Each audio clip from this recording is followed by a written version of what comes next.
Fui salvo pelo sangue, fui comprado pelo sangue, fui curado pelo sangue, fui curado pelo sangue, fui liberto pelo sangue, fui liberto pelo sangue. O sangue de Jesus, que me leva até o céu. O sangue de Jesus, vermelho, forte e fiel, suportou a cruz a preço de sangue, por amor. Precioso sangue de Jesus. Aleluia. Glória a Jesus. Tome seu assento dizendo alguma coisa para Deus que você crê que Ele gostaria de ouvir de você. Adore a Deus, glorifique o nome de Jesus nessa noite. O Senhor está aqui para a glória do nome do Senhor Jesus Cristo. Irmãos, abra comigo a sua Bíblia, por gentileza, no capítulo 39 do livro de Isaías.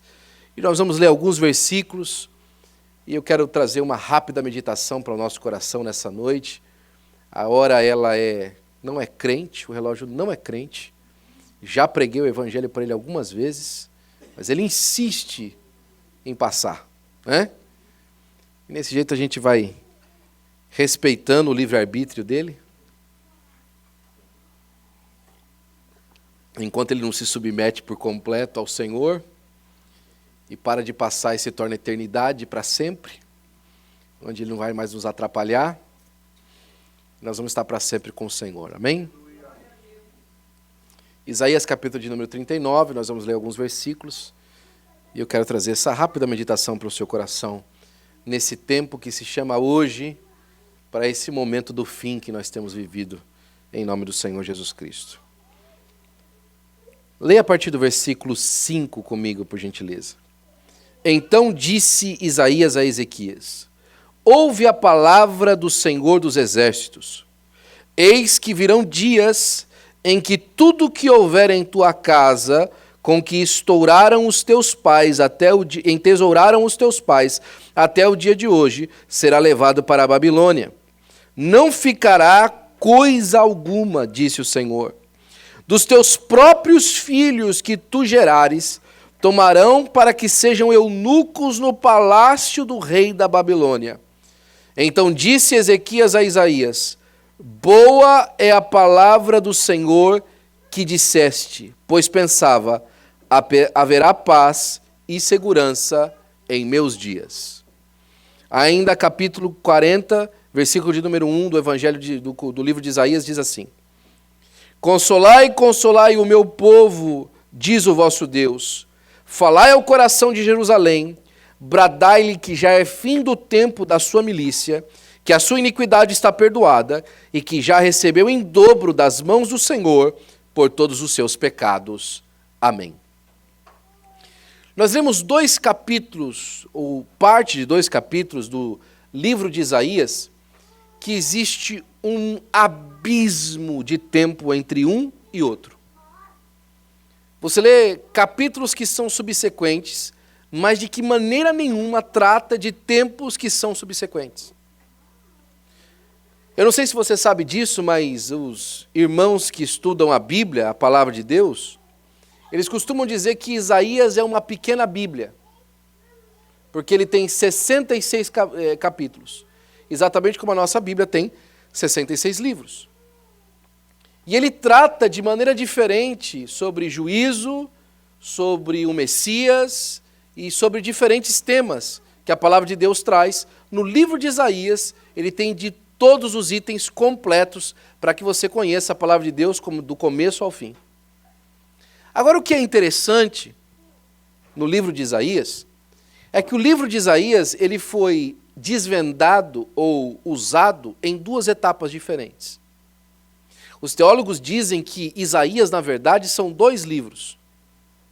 Um livro que foi mostrado e ministrado e escrito e revelado aos crentes, aos irmãos nossos da antiga aliança, os israelitas, até o capítulo 39.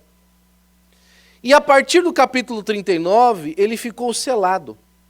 E esse segundo livro só foi aberto durante o exílio. É interessante porque o Antigo Testamento tem 39 livros. E o Novo Testamento, justamente 27. É bonito de ver apenas nessa maneira de se apresentar o livro, de que Deus já é perfeito em todas as suas obras. Amém ou não? Eu não sei se você sabe disso, mas foi por volta do ano de 1500 que se colocaram capítulos e versículos na Bíblia. E já Isaías já estava pronto para esse tempo. Para o tempo onde a Bíblia seria organizada. E, aliás, capítulo e versículo não é revelação divina, tá? É um artefato humano para organizar a palavra de Deus, que surgiu muito tempo depois. Toda essa beleza nos faz analisar o livro e tentar tirar informações e revelações da palavra de Deus que fazem com que nós possamos viver o dia de hoje.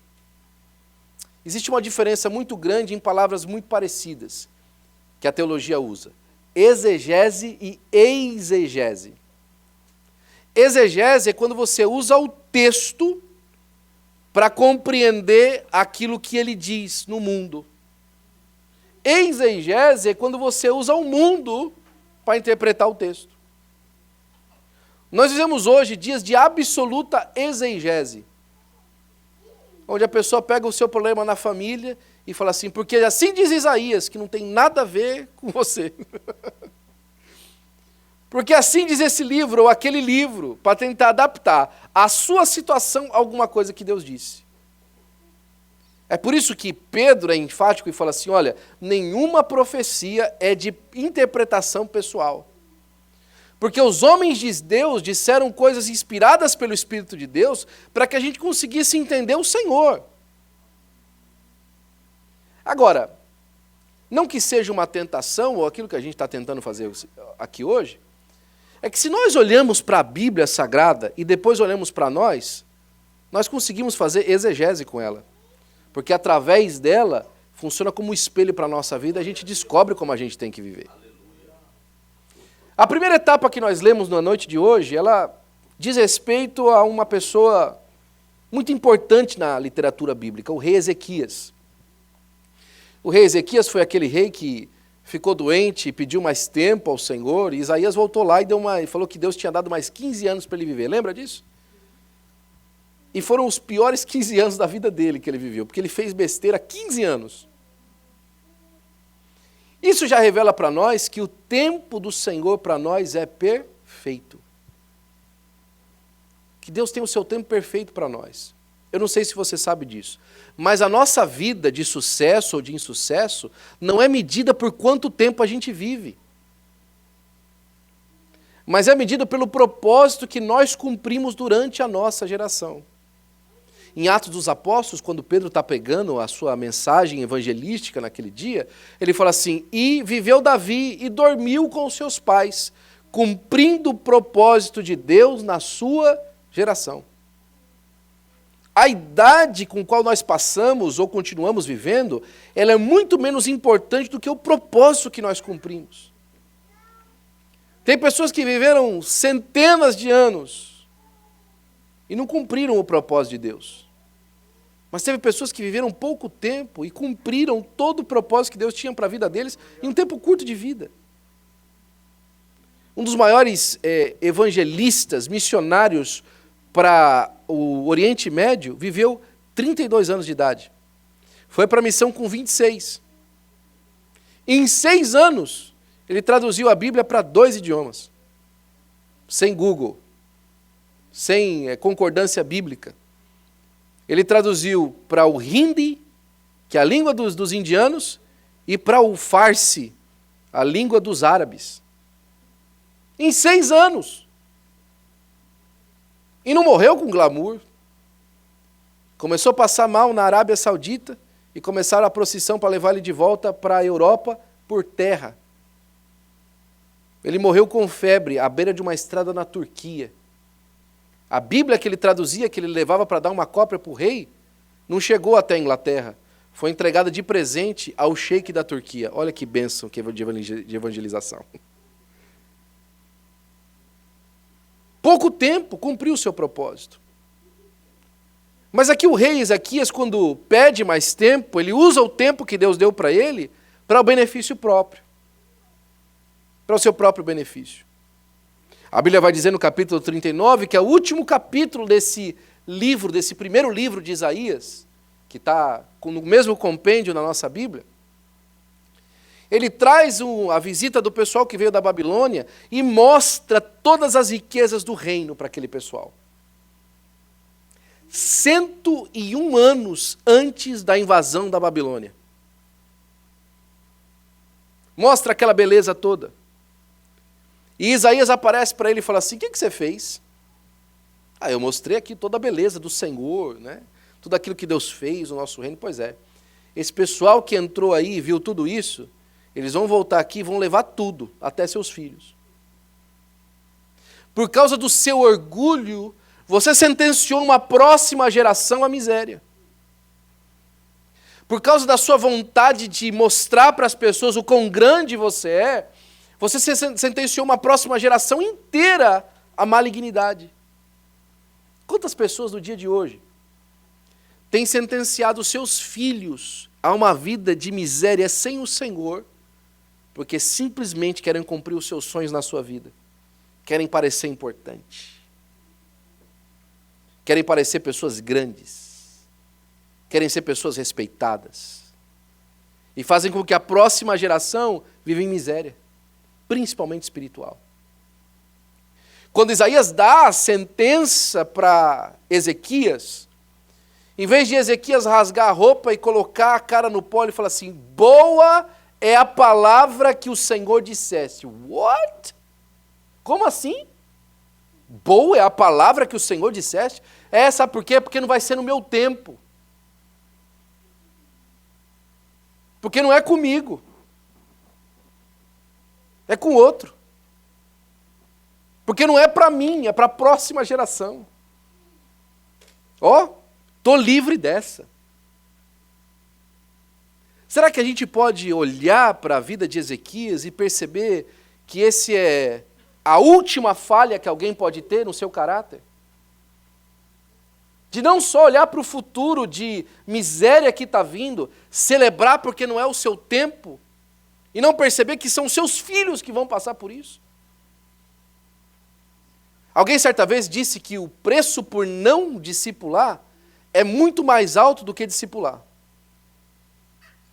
O preço que se paga por não educar é muito maior do que o preço que se paga por educar. E é caro educar, não é?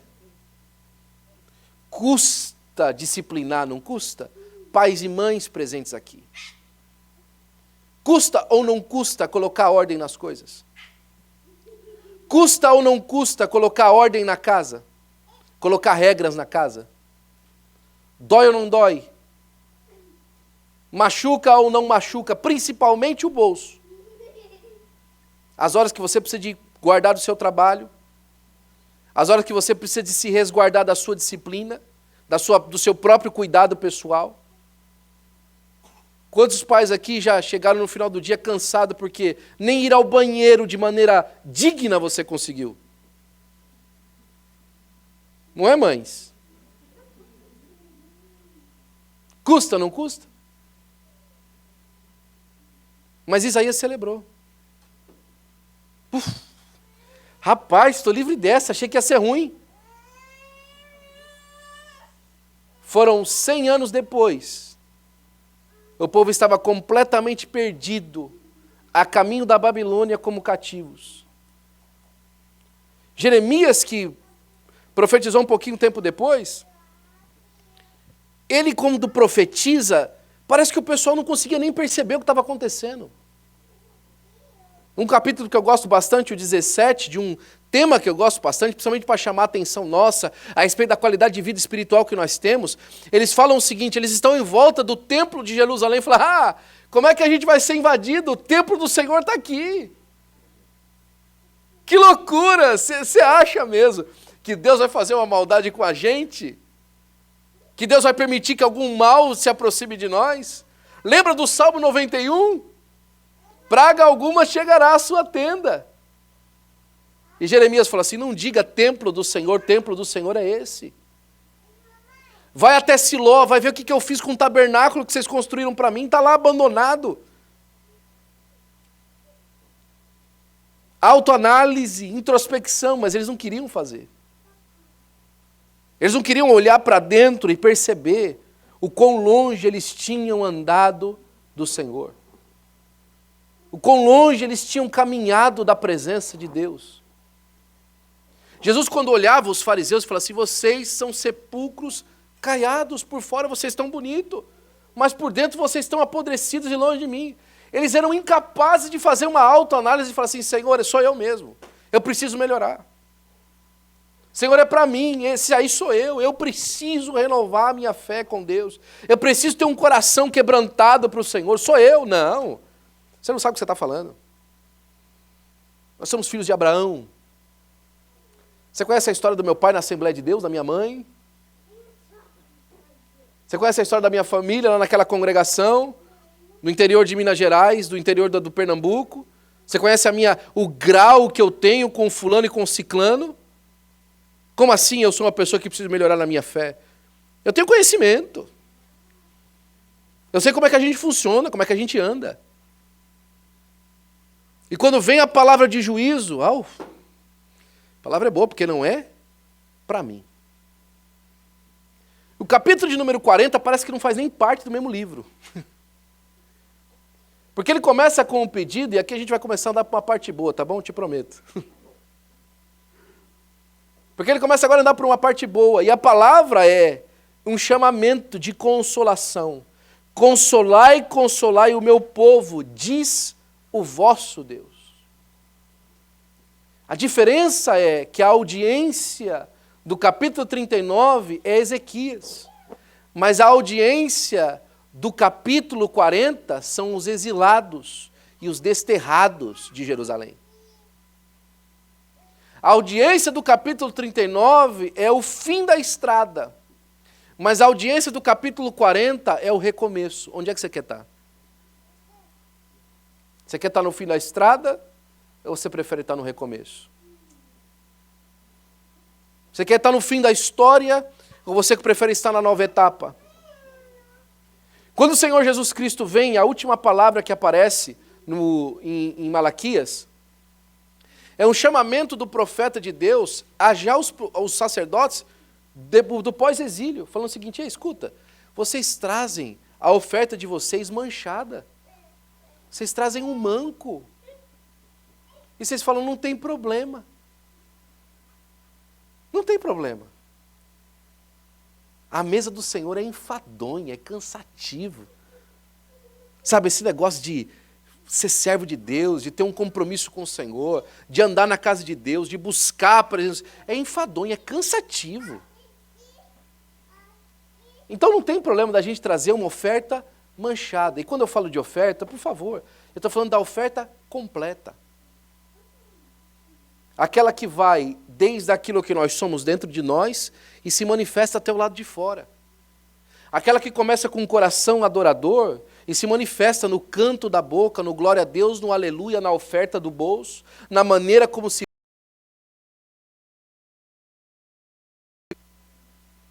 Mas eles traziam um manchado e falavam, não tem problema, sabe por quê? Você acha que eles iam tirar aquele cordeirinho melhor que tinha no rebanho para ser esquartejado no templo? Não, para morrer já é melhor dar um que já está meio caminho andado, né? Mas aí a pergunta de Deus, por intermédio de Malaquias, vocês já experimentaram oferecer isso para o governador de vocês? Para aquela pessoa importante? Como é que você dá um presente para alguém importante? É assim que você dá presente para alguém importante? Alguém que tem talvez um benefício para você?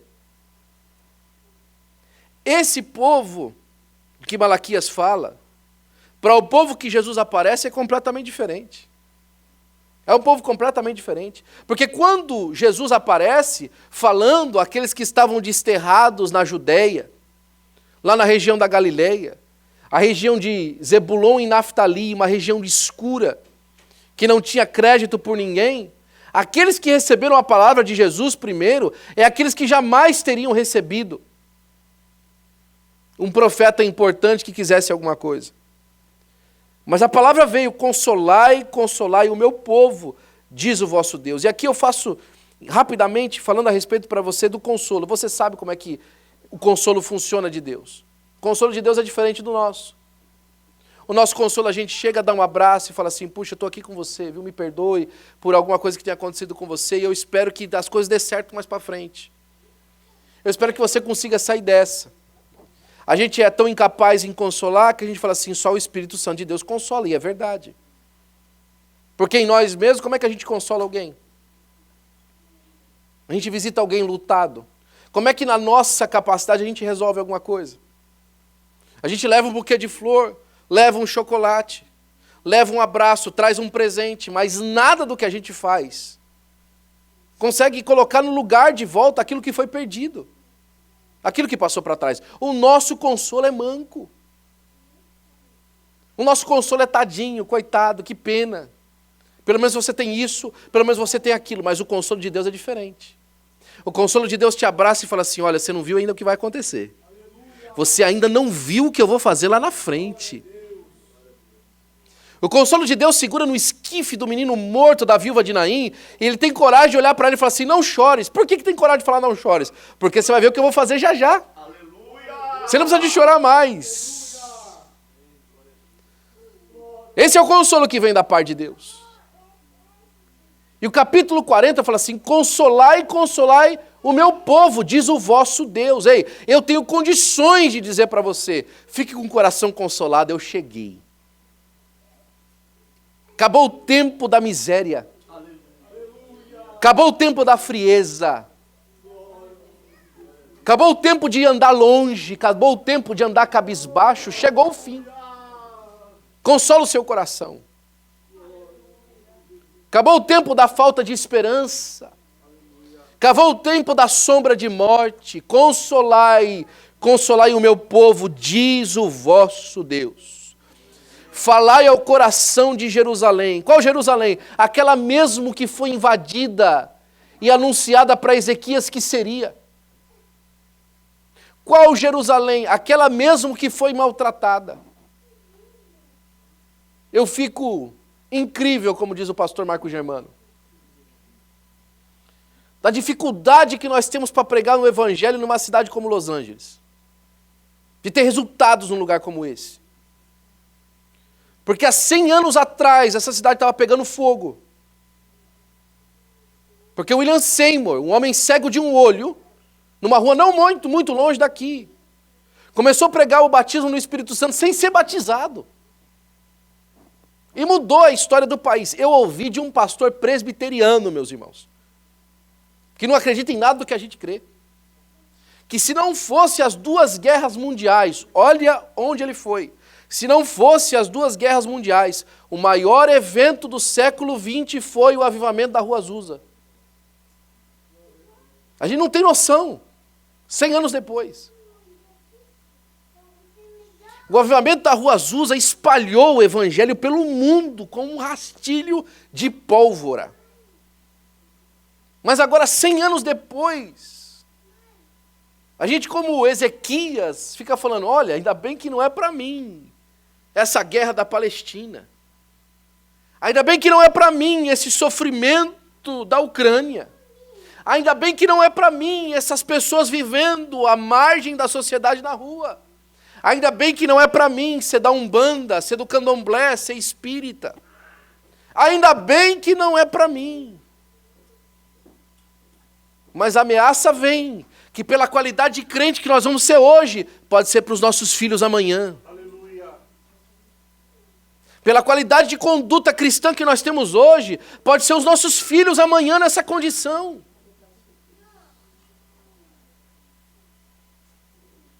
Mas graças a Deus, que o Senhor não desiste. Porque a voz de Deus continua bradando no início da segunda parte. Consolai, consolai o vosso coração. Falai ao coração de Jerusalém, bradai-lhe que já é fim do tempo da sua milícia, que a sua iniquidade está perdoada. Você sabe o que é iniquidade? Iniquidade é pecado consciente. Para mim, pecado já é difícil perdoar. Porque tem pecado, irmão, que custa muito alto, que o custo é muito alto pelo pecado. O meu pecado custou o sangue do meu melhor amigo. É muito alto o custo do pecado. O custo do erro é caro. Ele é caro demais. O pecado é caro demais. Mas a iniquidade, como é que alguém perdoa a iniquidade? Quando a pessoa peca sabendo que está errado. Mas a palavra de consolo vem, olha, a sua iniquidade foi perdoada. Aquilo que você fez sabendo que estava errado, Ele é capaz de perdoar. Aquele tropeço que você deu sabendo que ia dar ruim, Ele perdoa. A sua iniquidade foi perdoada. E já recebeu em dobro as mãos do Senhor por todos os seus pecados. E aqui é importantíssimo, porque é o cerne da questão. Lembra que eu falei para você que 101 anos passaram até o exílio? Os grandes comentaristas dizem que o segundo livro de Isaías foi aberto na metade do exílio, no ano 35 do exílio. Foram 70 anos de exílio. Foi aberto no ano 35. No ano 35 do exílio, foi que soltaram aquele último rei que foi levado para o exílio, se não me engano, Jeoaquim, ou algum outro desses reis, aquele que foi levado para o exílio. Não vou lembrar o nome dele agora, já eu lembro. Aquele último rei que foi levado para o exílio, no meio do exílio, no meio do tempo de exílio, ele foi liberto. É por isso que Abacuque, que muitos comentaristas creem que profetiza durante o tempo do exílio, lá ainda em Jerusalém, na região da Judéia, mas toda assolada, ele fala assim, Senhor, aviva a tua obra, faze-a notável no meio dos anos. Os anos do exílio. No ano 35 tem Abacuque pedindo para o Senhor avivar no meio, na metade do tempo. Tem o rei sendo liberto. E agora tem o profeta Isaías profetizando 136 anos depois, que na metade do tempo, o Senhor já teria recebido tudo aquilo que eles requeriam dele. Ei, era para ser muito pior, mas na metade, Deus já resgatou de volta porque não quer que sofra mais. Já recebeu em dobro pela maldade do seu coração. Já foi o dobro pago. Mas por que eles passaram 70 anos ainda? Porque tem o tempo e tem o sofrimento. São duas coisas diferentes. O sofrimento é tirado, mas o tempo ainda passa. O peso é tirado, mas o tempo ainda tem que completar. A gente se pergunta ou se coloca muito em cima do cronos, da questão cronológica. Mas o importante é o propósito, é o kairos de Deus. E quando Deus fala assim, mudou o kairos, mudou o propósito desse tempo para você, é uma bênção para a glória do nome do Senhor Jesus Cristo. Porque quando muda o propósito, aí já não é mais juízo, agora é graça. Aí já não é mais a justiça de Deus agindo, agora é o perdão de Deus sendo derramado. Quando muda o kairos de Deus, nós estávamos aqui sem esperança, mas agora nós temos a vida eterna na nossa frente. Nós estávamos a caminho do inferno, mas agora a liberdade está pregada. E agora a salvação para a nossa vida e para a nossa família. Quando o kairos de Deus muda. E às vezes nós estamos sofrendo consequências no cronos. Mas o kairos já mudou e é isso que importa. Paulo chega numa cidade e ele está tomando uma surra do povo da cidade, mas apanhando com força. E ele foi dormir aquela noite e a Bíblia dá a entender que Paulo estava com o coração pesado. Estava difícil para ele. Como é que vai ser? Como é que vai acontecer aqui? Jesus aparece durante a noite e fala assim, Paulo, se esforça, meu amigo, porque eu tenho muita gente nessa cidade. Você está sofrendo, Paulo, mas aí, o kairos dessa cidade é diferente do seu cronos. O seu tempo agora está a dor desse sofrimento, não está? Mas no meu tempo lá no céu, minha justiça já foi cumprida e essa cidade é sua para a glória do nome de Jesus. Você está vendo as coisas com o seu olho, mas eu já estou enxergando aqui de cima que o tempo e a etapa já é diferente para a glória do nome do Senhor Jesus Cristo. É por isso que o versículo 3 é importante, é o cerne da questão. Na metade do tempo já mudou. E aí aparece agora o versículo de número 3. Voz do que clama no deserto. Pastor, isso é João Batista. Sim. Para o tempo do evangelho. Mas agora era o tempo do retorno do exílio. Voz do que clama no meio do deserto. Onde a gente tem vivido, irmão?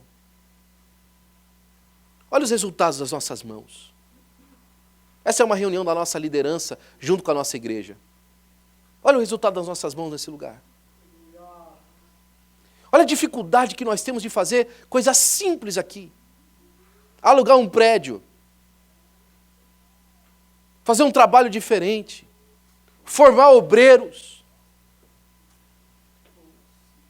Olha tanto tempo que nós temos passado, divisões, brigas, problemas, famílias. Problemas que vão desde a questão ideológica de quem nós somos, até questões simples, de usos e costumes. Mas agora existe uma voz que vai se levantar no nosso meio, a minha e a sua. Voz do que clama no meio do deserto. Nós vamos começar a gritar agora, vai ter uma voz que vai clamar no meio do deserto. Preparai o caminho do Senhor. Nós vamos preparar o caminho de Deus aqui para essa terra agora. Nós vamos começar a preparar o caminho que o Senhor vai passar aqui no nosso meio. Chegou o tempo, ele disse que, olha, é para consolar agora, chega. Chegou o tempo de falar de coisas duras e difíceis, agora é um tempo de consolação. O Kairos mudou. O Kairos mudou. Agora ninguém vai ficar mais contente porque não passa na sua casa. Agora é uma voz de clamar pela bondade de Deus e pelo amor de Deus.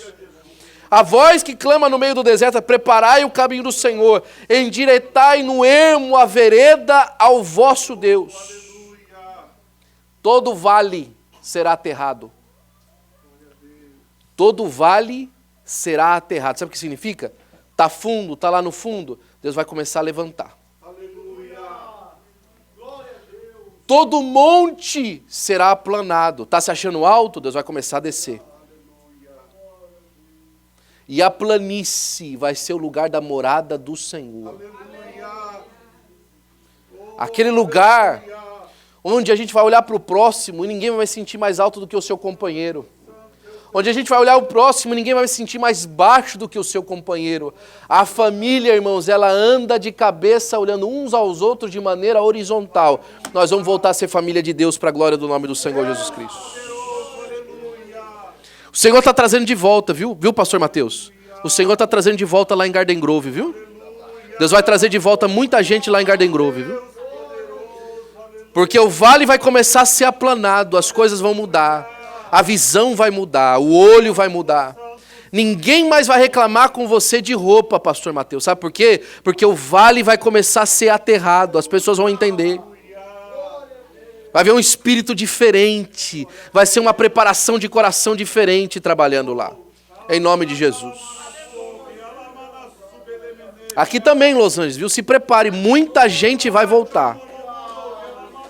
Vai voltar e vai abraçar, e vai ser um tempo novo.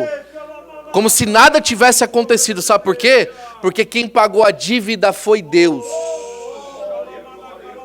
Foi o Espírito de Deus que está nos trazendo de novo em unidade. Para a glória do nome do Senhor Jesus Cristo.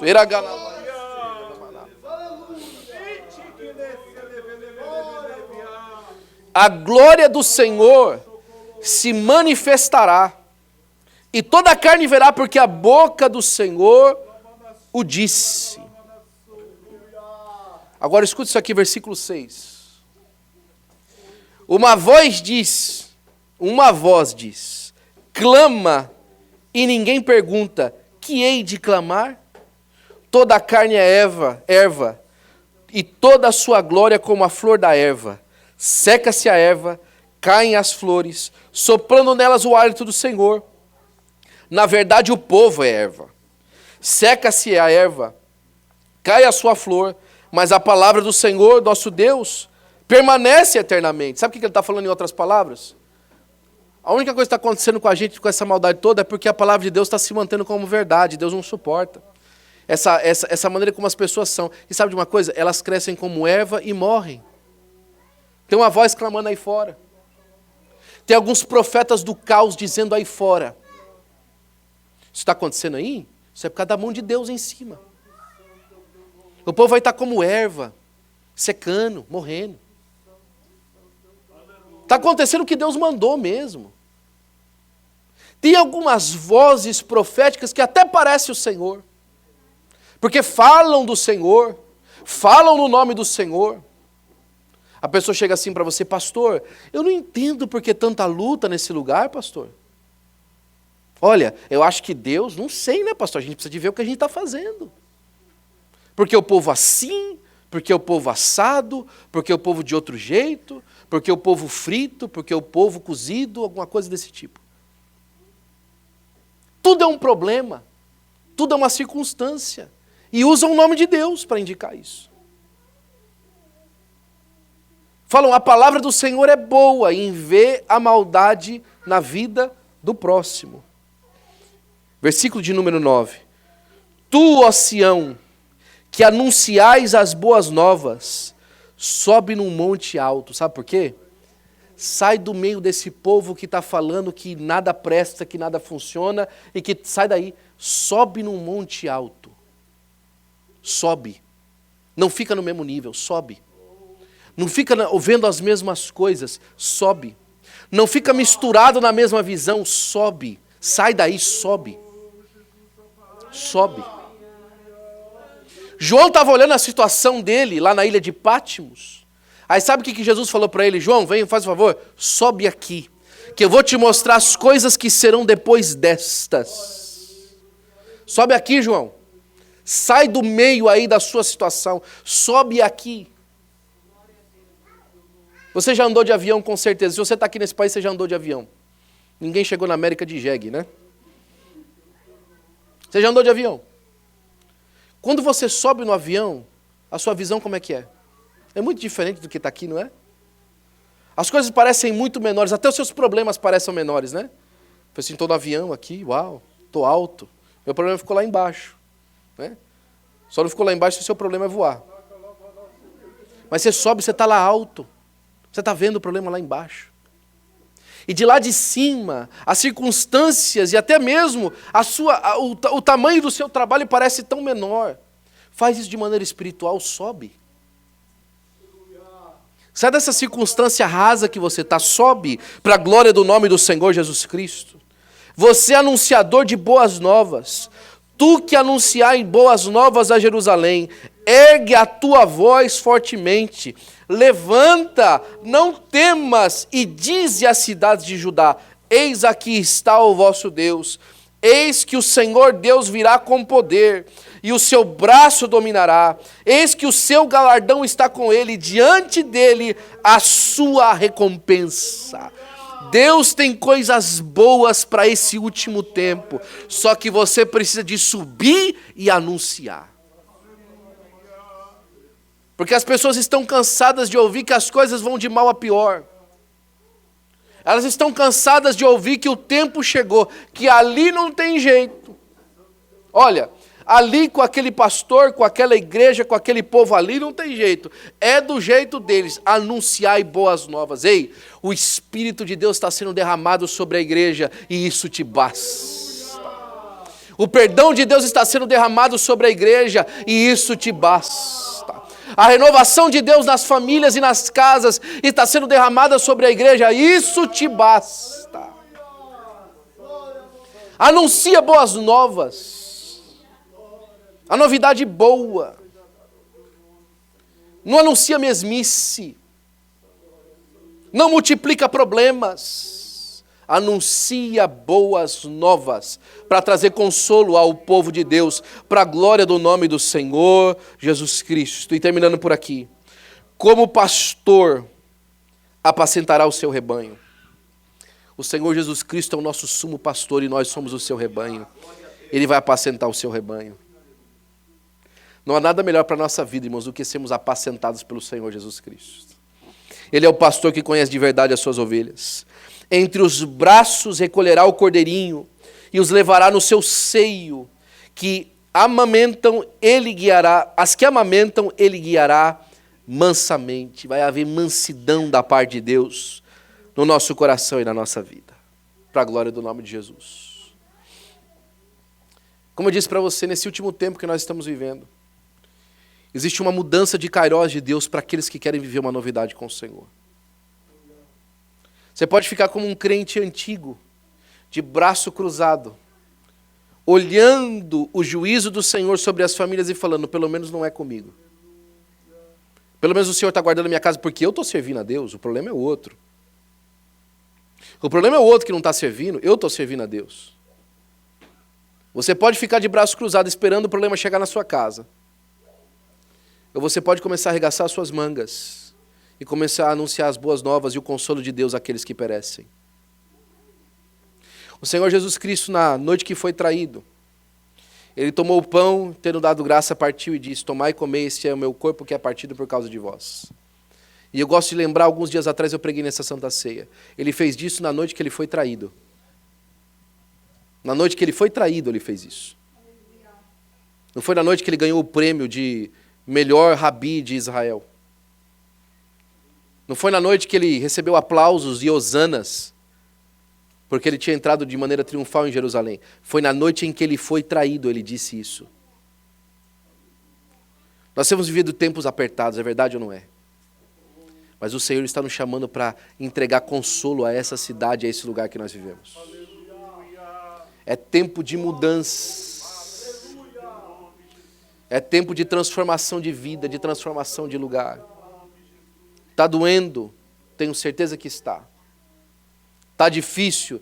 Tenho certeza que está. Mas é tempo de consolo do Senhor, para a glória do nome do Senhor Jesus Cristo. Tito capítulo 3, versículo 3 a 8, nós estamos terminando já. Começa assim o versículo 3. Porque também nós éramos noutro tempo insensatos, desobedientes, extraviados, servindo a várias concupiscências e deleites, vivendo em malícia, inveja, odiosos, odiando-nos uns aos outros. No outro tempo a gente viveu assim. No outro tempo a gente olhou ameaçado em volta pela nossa própria sombra. Eu já ouvi gente falando o seguinte, eu não posso falar de negócios aqui com esses irmãos aqui da igreja, porque senão vão querer roubar meu negócio. Eu não posso falar das coisas que eu tenho vivido de bênção, porque senão os olhos de inveja deles vão destruir a minha bênção. Escuta, você vai na igreja ou você serve alguma cartomante? Que Deus de Jesus é o seu? Que os seus irmãos parecem mais espírito de candomblé. Que o olho de inveja dele pode fazer alguma coisa contra você. Ah, pastor, mas é verdade. Não é verdade nada, é mentira do diabo. Esse é o tempo de insensatez, de ódio um para com o outro. Esse é o tempo de maldade de coração, que precisa ter um fim. Precisa terminar. Esse é o tempo de viver como Ezequias. Pelo menos não é comigo. Estou livre dessa, hein? Pelo menos não é para mim. Meus filhos andam bem, meus filhos são crentes. Minha casa está tudo bem. Agora vai acontecer depois o próximo que dê um jeito na sua vida. O próximo que encontre o caminho de restauração. Nós andávamos antes insensatos, vivendo malícia e inveja. Eu sei porque falou isso para mim. Eu já sei. Eu sei. Porque quer meu mal. Você não é crente, não. Quer meu mal. Tem gente que realmente acha que é a última Coca-Cola no deserto, né? Que todo mundo quer o mal dela. Como se a pessoa ficasse o dia inteiro pensando em você. No outro tempo você viveu assim. No outro tempo.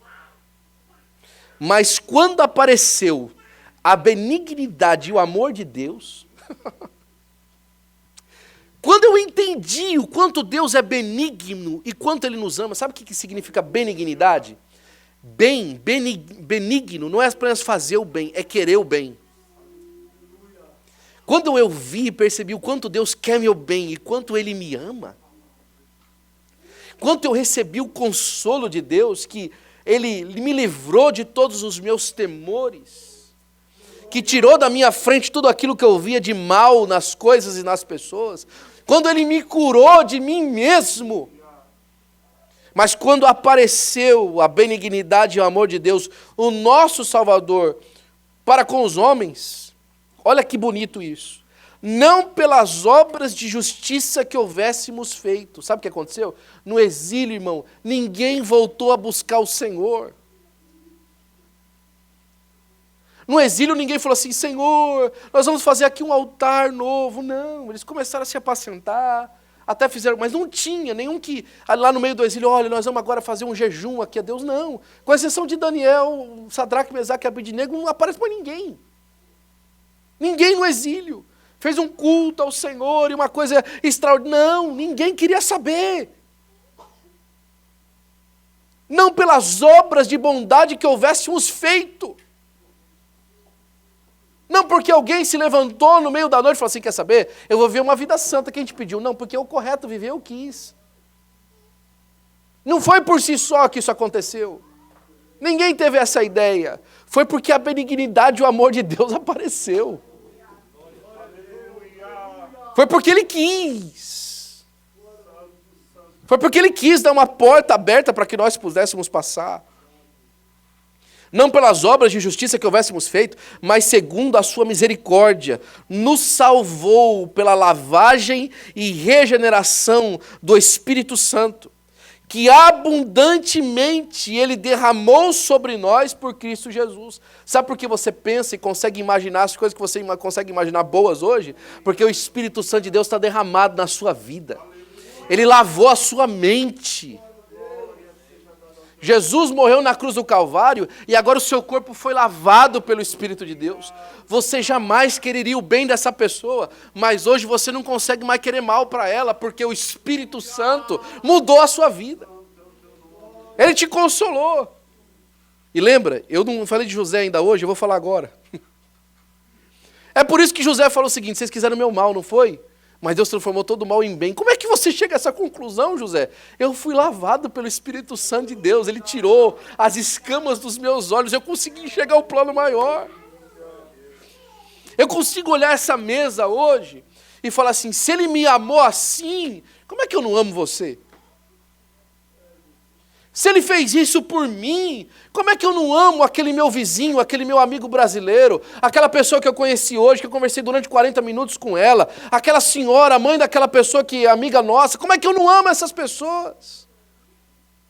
Como é que eu não vou fazer alguma coisa, né, Clarinha? Dar um jeitinho de pregar o evangelho para ela? Como é que eu não vou começar uma conversa, mesmo estando de cabeça cheia, para de alguma forma falar para ela que Jesus a ama? Como é que eu não vou, na minha cabeça, montar um esquema de como é que eu faço para atrair essa pessoa, para a melhor pessoa que eu conheci na minha vida, o Senhor Jesus Cristo? Como é que eu vou ignorar isso? A minha mente foi lavada pelo Espírito de Deus. Para que, sendo justificados pela sua graça, sejamos feitos herdeiros segundo a esperança da vida eterna. E por fim ele termina, e eu também.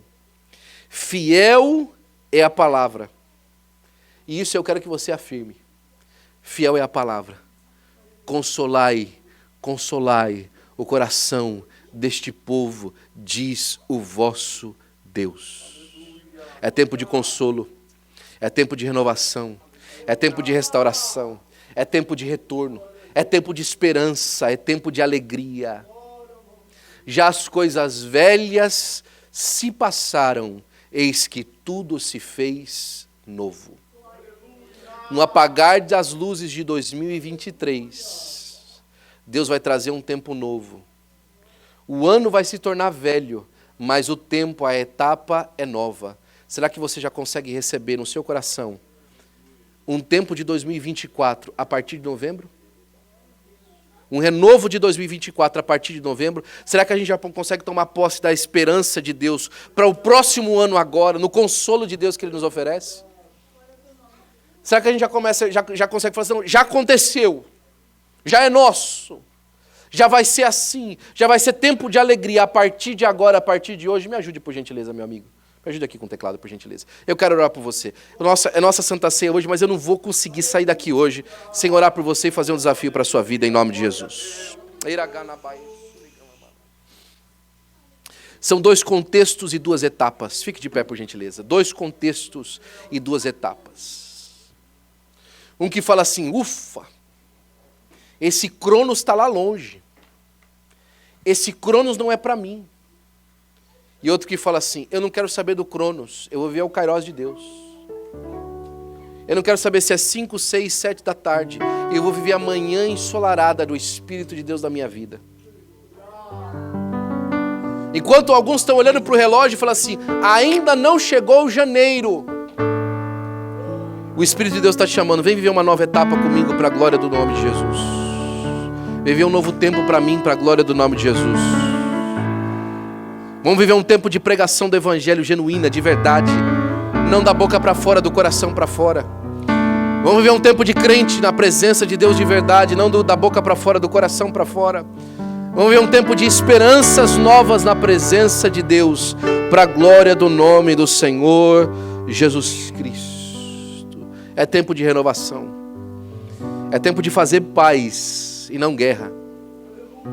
É tempo de trazer as pessoas à paz do Senhor nosso Deus e não em guerra uns com os outros, para a glória do nome de Jesus. Se você quer viver um tempo novo de esperança com Deus, de novidade com o Espírito de Deus, eu quero chamar você à frente. Eu não estou falando para você que você não é crente. Eu não estou chamando você a uma coisa de questão de ser crente ou não. O que eu estou chamando a você é um tempo de renovação espiritual, que a sua vida vai gritar o Evangelho, vai gritar que Deus é bom. As pessoas vão falar com você, elas vão saber que com quem elas estão falando é alguém que crê no Evangelho do Senhor Jesus Cristo, porque vai gritar o Evangelho. É tempo de renovo, é tempo de convite para novidade de vida, para restauração, para levantar aqueles que estão caídos, aqueles que estão longe, para virem para perto, para a glória do nome do Senhor Jesus Cristo.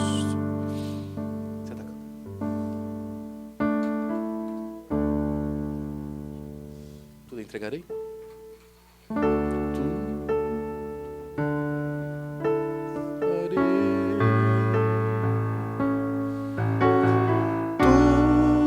Tudo entregarei. Sim, por ti. Sim, por ti, Jesus bendito, tudo deixarei. Eu quero te dar uma diferente, cantar um Tudo Entregarei hoje. Eu quero insistir com você mais 2 minutos. Hoje a entrega não é aquela entrega que você faz, ó Senhor, está aqui esse plano, esse projeto. Não é essa entrega que você vai fazer. Hoje a entrega que você vai fazer é, Senhor, eu estou entregando a minha percepção. Eu estou te entregando o que eu penso a respeito de. A minha motivação, a atitude no meu coração para isso é essa. Mas eu estou deixando hoje para alcançar, para receber a sua. Para abraçar a sua maneira de enxergar as coisas. Para abraçar a sua maneira de ver as coisas. Eu quero ver a vida como o Senhor a vê. Eu quero viver os meus dias como o Senhor quer que eu viva, vendo aquilo que o Senhor quer que eu veja, andando naquilo que o Senhor quer que eu ande, para a glória do nome do Senhor Jesus Cristo. Bendito tudo deixarei. Meu amigo, vem fazer essa oração por gentileza em nome de Jesus.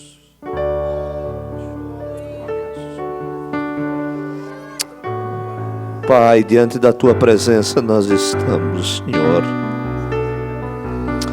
A Tua palavra foi pregada de maneira direta, Senhor, ao nosso coração. E nós estamos entregues à Tua vontade. Elevai ancho erebakalamaya sura macantura massúria. A Tua palavra, ela é poderosa, Senhor.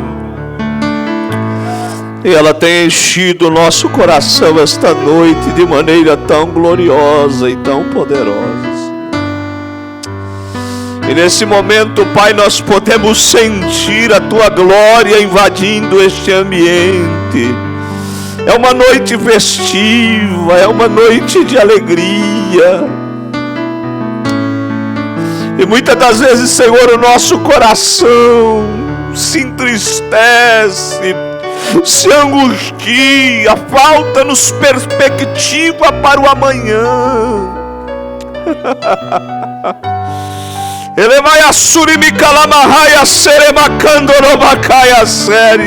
Mas a Tua palavra vem, Senhor, de encontro esta noite à nossa necessidade. Senhor, não importa, ó Deus, as circunstâncias, não importa, Senhor, a Tua boa mão está sobre nós, e a Tua palavra, ela é fiel, a Tua palavra, ela é poderosa. Por isso eu lhe peço, Senhor, começa agora a renovar, começa agora a trazer alento aos corações. Oh, Espírito de Deus, vai trazendo consolo agora. Vá ao recôndito da alma dos seus filhos, lá naquele lugar que só o Senhor conhece, que só Tu compreende. E vai arrancando de lá todas as raízes de amargura,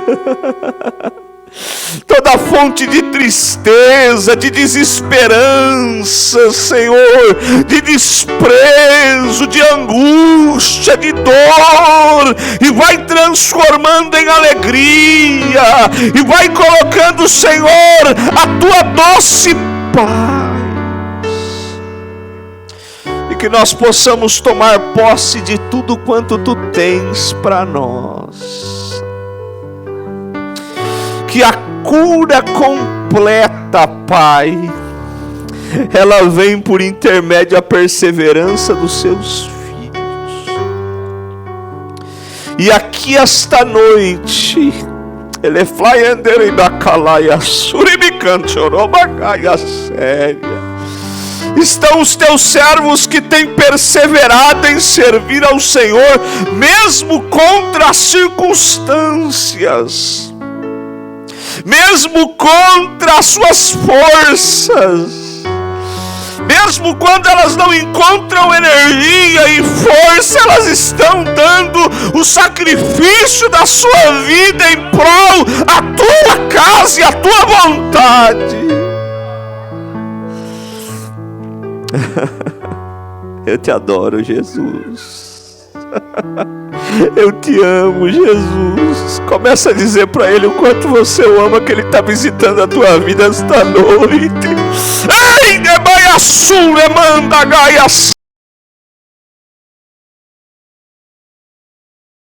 Renovo espiritual ao teu coração esta noite.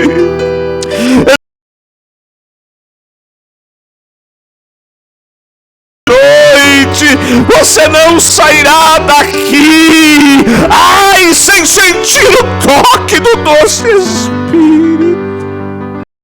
Senhor, obrigado por Tua palavra. Obrigado, Senhor, por de maneira sobrenatural falar aos nossos corações e olhar para nós esta noite com um olhar de ternura, de amor e de graça.